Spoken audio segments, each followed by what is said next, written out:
ಈಗ ಬಿಡದಿ ಭಾಗದ ಮಾತ್ರ ಮಾತಾಡಬೇಕು ಇಲ್ಲ ಬಿಡದಿದ್ದು ಸ್ವಾಧೀನ ಹೌದು.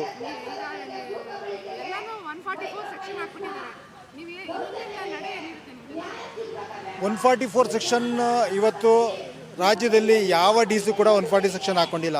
ಆದರೆ ರಾಮನಗರದಲ್ಲಿ ಮಾತ್ರ ಅದು ಯಾಕೆ ಅಂತ ನಮ್ಗೆ ಅರ್ಥ ಆಗ್ತಾ ಇಲ್ಲ. ಒಂದು 144 ಸೆಕ್ಷನ್ ಹಾಕಿದ್ರೂ ಕೂಡ ಈಗ ಏನು ಭೂ ಸ್ವಾಧೀನ ವಿಚಾರದಲ್ಲಿ ಒಬ್ಬ ಡಿ ಸಿ ಅವ್ರು ಏನು ಮಾಡ್ತಾರೆ, ಸಾಮೂಹಿಕವಾಗಿ ಯಾರೆಲ್ಲ ಪಾಣಿ ಹೊಂದಿರ್ತೀರ ಎಲ್ಲರೂ ಕೂಡ ಒಂದು ಸಾಮೂಹಿಕವಾಗಿ ದರ ನಿಗದಿಗೆ ಅಂತ ಕರೆ ಮಾಡ್ತಾರೆ. ಕೆಲವರು ಪರ ಇರೋರು ಒಂದು 15-20% ಜನ ಕೆಲವರು ಬರ್ತಾರೆ, ವಿರೋಧ ಇರೋವಂಥವ್ರು ಸಾವಿರಾರು ಜನಸಂಖ್ಯೆಯಲ್ಲಿ ಬರ್ತಾರೆ, 80% ಜನ ಬರ್ತಾರೆ.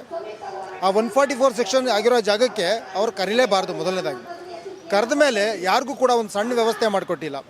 ಒಂದು ರಸ್ತೆಯಲ್ಲಿ ಗೇಟಲ್ಲಿ ನಿಲ್ಲಿಸಿದ್ದಾರೆ, ಒಂದು ಶಾಮಿಯಾನ ಹಾಕಿಲ್ಲ, ಅಷ್ಟು ಜನ ಕೂತ್ಕೊಳ್ಳೋಕ್ಕಿಲ್ಲ, ಒಂದು ಚೌಲ್ಟ್ರಿ ಮಾಡಿಲ್ಲ, ಡಿ ಸಿ ಐ ಪಿ ಕಚೇರಿ ಒಳಗಡೆಗೂ ಬಿಟ್ಕೊಂಡಿಲ್ಲ. ಯಾರೋ ಪರ ಇರೋರನ್ನ 20 ಜನ ಮಾತ್ರ ಒಳಗಡೆ ಬಿಟ್ಕೊಂಡಿದ್ದಾರೆ.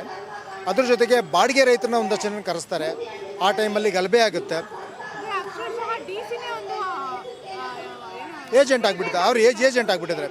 ಗಲಭೆ ಆದಾಗ ಗಲಭೆ ಮಾಡಿದ್ರು ಅಂತ ನಮ್ಮ ಮೇಲೆ ಕೇಸ್ ಹಾಕಿದ್ದಾರೆ. ಅವರು ಯಾವಾಗ ಗೇಟ್ಗೆ ಒಳಗಡೆ ಬಿಡಲಿಲ್ಲ ಆವಾಗ ರಸ್ತೆ ತಡೆ ಆಗುತ್ತೆ. ರಸ್ತೆ ತಡೆ ಮಾಡಿದ್ರು ಅಂತ ಅದೊಂದು ಚಳವಳಿ ಇದು ಮಾಡಿದ್ದಾರೆ. ನಾವು ಜನ ಹೆಚ್ಚಿಗೆ ನಾವು ಗೇಟಿಂದ ಒಳಗಡೆ ನುಗ್ಗಕ್ಕೆ ನಮ್ಮ ಹೆಣ್ಮಕ್ಳುಗಳು ಜಾಸ್ತಿ ಸಂಖ್ಯೆಯಲ್ಲಿ ಇದ್ದಾಗ 2 ಗೇಟ್ ಇತ್ತು. ಇನ್ನೊಂದು ಗೇಟಲ್ಲಿ ಅವರೇ ಬೀಗ ಜಡಿದು ಆಮೇಲೆ ಬೀಗ ನಾವು ಹಾಕ್ಕೊಂಡ್ವಿ, ಅವ್ರು ನಾಚೆ ಬರ್ತಾ ಇದ್ದಂಗೆ ಒಳಗಡೆ ಇರೋರು ಕೆಲಸ ಮಾಡೋರಿಗೆ ತೊಂದರೆ ಕೊಟ್ವಿ ಅಂತ ಹೇಳ್ಬಿಟ್ಟು ಅದಕ್ಕೆ ಯಾವುದೇ ಒಂದು ವಿಡಿಯೋ ಇಲ್ಲ, ಅದು ಕೂಡ ಮಾಡಿದ್ದಾರೆ. ಸೊ ಮತ್ತು ಒಬ್ಬ ಮೂಗನಿಗೆ ಹೊಡೆದು ಅವನಿಗೆ ಪಾಪ ರೈತ ಪೊಲೀಸ್ನವರು ದಬ್ಬಾಳಿಕೆ ಮಾಡಿದ್ದಾರೆ. ಅದಕ್ಕೆ ಅವರ ಅಣ್ಣ ತಮ್ಮ ಒಬ್ಬ ಗಲಾಟೆ ಮಾಡಿದಾಗ ಅವನ ಮೇಲೂ ಕೂಡ ಕೇಸ್ ಹಾಕಿದ್ದಾರೆ. ಸೊ ಇದು ಪೊಲೀಸ್ನವ್ರನ್ನ ಬಳಸ್ಕೊಂಡು ಇವತ್ತು ಡಿ ಸಿ ಇರ್ಬೋದು, ಡಿ ಸಿ ಎಮ್ ಇರ್ಬೋದು, ಇವತ್ತು ಒಂದು ದೊಡ್ಡ ಒಂದು ಕುತಂತ್ರನ ಮಾಡ್ತಾ ಇದ್ದಾರೆ. ಯಾವುದಕ್ಕೂ ಇವತ್ತು ನಾವು ರೈತರಂತೂ ಬಗ್ಗೋದಿಲ್ಲ. ಮಿಸ್ಟರ್ ಡಿ ಕೆ ಶಿವಕುಮಾರ್, ನಿಮ್ಮ ಮಗಳು ಹೇಳ್ತಾರೆ ಬೆಂಗಳೂರಿನಲ್ಲಿ ಜಾಸ್ತಿ ಟ್ರಾಫಿಕ್ ಇದೆ ಅಂದರೆ ನಿಮ್ಮ ಕರುಳಿಗೆ ಎಷ್ಟೊಂದು ಸಂಕಟ ಆಗೋಗುತ್ತೆ. ಆದರೆ ರೈತರನ್ನ ನಿಮ್ಮ ಪೊಲೀಸರು ಹೊಡಿತಾ ಇದ್ದಾರೆ, ಬಡಿತಾ ಇದ್ದಾರೆ. ಮೂಗರು ಹೆಣ್ಮಕ್ಳು ಯಾರನ್ನೂ ನೋಡದೆ ಎಫ್ ಐ ಆರ್ ಆಗ್ತಾ ಇದ್ದಾರೆ. ನಿಮ್ಗೇನೂ ಅನ್ಸಲ್ವಾ? ಅವರಿಂದ ಗೆದ್ದು ಬಂದು ಅವರನ್ನೇ ಒದಿತೀರಾ?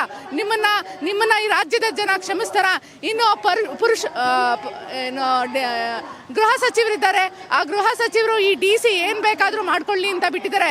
ಇನ್ನು ರಾಜ್ಯದ ಮುಖ್ಯಮಂತ್ರಿಯಾಗಿ CM ಸಿದ್ದರಾಮಯ್ಯ ಇದ್ದಾರೆ. ಅವರು ಇನ್ನು ಮುಂದೆ ತಮ್ಮನ್ನು ತಾವು ಜನಪರ ಅಂತ ಕರೆಸ್ಕೊಳ್ಳೋದನ್ನ ಬಿಟ್ಟರೆ ಒಳ್ಳೇದು ಅನ್ಸುತ್ತೆ. ಇವರು ಹೇಳಿದ ವಿಚಾರಗಳನ್ನು ಕೇಳಿದ್ರೆ ಇನ್ನಾದರೂ ಸರ್ಕಾರ ಎಚ್ಚೆತ್ಕೋಬೇಕು. ಎಚ್ಚೆತ್ಕೊಳ್ಳಿಲ್ಲ ಅಂದರೆ ಜನ ನಿಮಗೆ ಪಾಠ ಕಲಿಸ್ತಾರೆ.